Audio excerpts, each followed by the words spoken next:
मेरे प्यारे देशवासियों, हमारे यहाँ कहा जाता है, जो जमीन से जितना जुड़ा होता है, वो बड़े से बड़े तूफानों में भी उतना ही अड़िग रहता है। कोरोना के इस कठिन समय में हमारा कृषि क्षेत्र, हमारा किसान, इसका जीवंत उदाहरण है।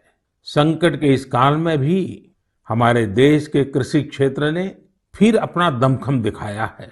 साथियों, देश का कृषि क्षेत्र, हमारे किसान, हमारे गांव आत्मनिर्भर भारत का आधार है। ये मजबूत होंगे तो आत्मनिर्भर भारत की नींव मजबूत होगी।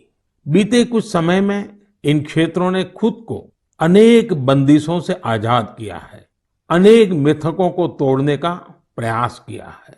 मुझे कई ऐसे किसानों की चिट्ठियां मिलती हैं, किसान संगठनों से मेरी बात होती है, जो बताते हैं कि कैसे खेती में नए नए आयाम जुड़ रहे हैं, कैसे खेती में बदलाव आ रहा है।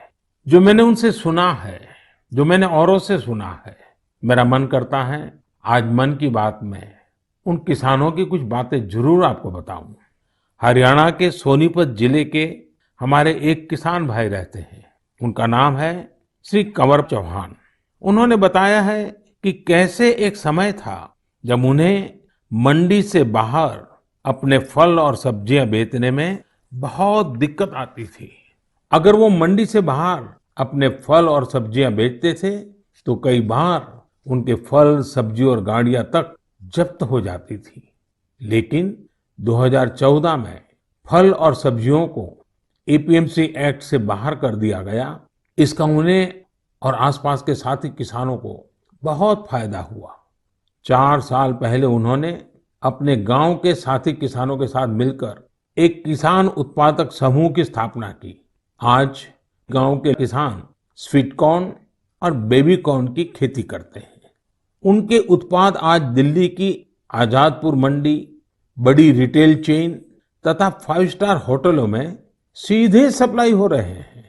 आज गांव के किसान स्वीट कॉर्न और बेबी कॉर्न की खेती से 2.5 से 3 लाख प्रति एकड़ सालाना कमाई कर रहे हैं। इतना ही नहीं, इसी गांव के 60 से अधिक किसान नेट हाउस बनाकर, पॉली हाउस बनाकर टमाटर, खीरा, शिमला मिर्च, इसकी अलग अलग वैरायटी का उत्पादन करके हर साल प्रति एकड़ 10 से 12 लाख रुपए तक की कमाई कर रहे हैं। जानते हैं इन किसानों के पास क्या अलग है?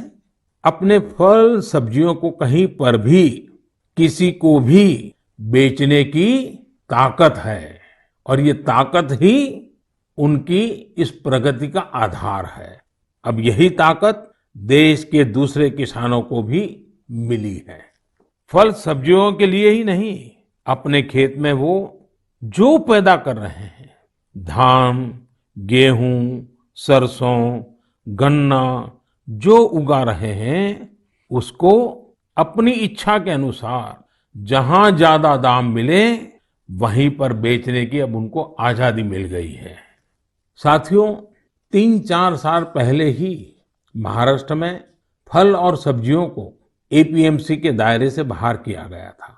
इस बदलाव ने कैसे महाराष्ट्र के फल और सब्जी उगाने वाले किसानों की स्थिति बदली, इसका उदाहरण है Shri Swami Samarth farmers producer company limited.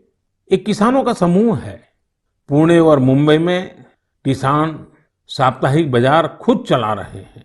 इन बाजारों में लगभग 70 गांवों के 4,500 किसानों का उत्पाद सीधे बेचा जाता है, कोई बिचौलिया नहीं।